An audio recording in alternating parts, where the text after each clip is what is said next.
Werfen wir in Teil 2 einen genaueren Blick auf den Motorwagen, denn Lkw-Aufbauten erfordern einen präzise passenden Hilfsrahmen. Es gibt also beim Hängerzug deutlich mehr Abstimmungsbedarf mit deinem Lkw-Kollegen. Krone braucht die genaue Position der verbauten Dieseltanks und AdBlue-Tanks, deren Größe. Und wir müssen wissen, wo genau verläuft die Luftansaugung, wo sitzen die Luftkessel und wo der Batteriekasten.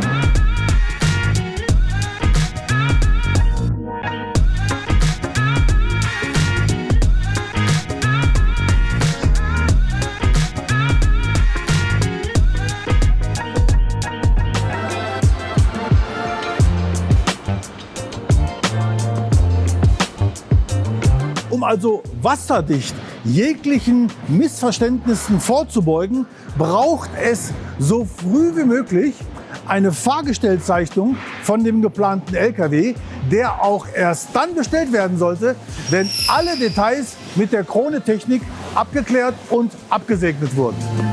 Der in der Regel dreiachsige Motorwagen braucht einen Radstand von 4.600 bis 4.700 mm für einen Aufbau 7,45 Meter. Für 7,82 Meter Aufbau braucht es eher ca. 4.900 mm Radstand. Und für den super langen Aufbau 8,20 Meter sind schon eher 5.100 bzw. 5.200 mm erforderlich. Und wenn ihr das Fahrzeug bestellt, dann vorzugsweise gleich mit seitlichem Anfahrschutz, Seitenmarkierungsleuchten, Kotflügeln und den Brückenbefestigungswinkel. Für einen Mega-Aufbau braucht es natürlich einen entsprechend niedrig bauenden Lkw, in der Regel ein vollluftgefedertes Modell.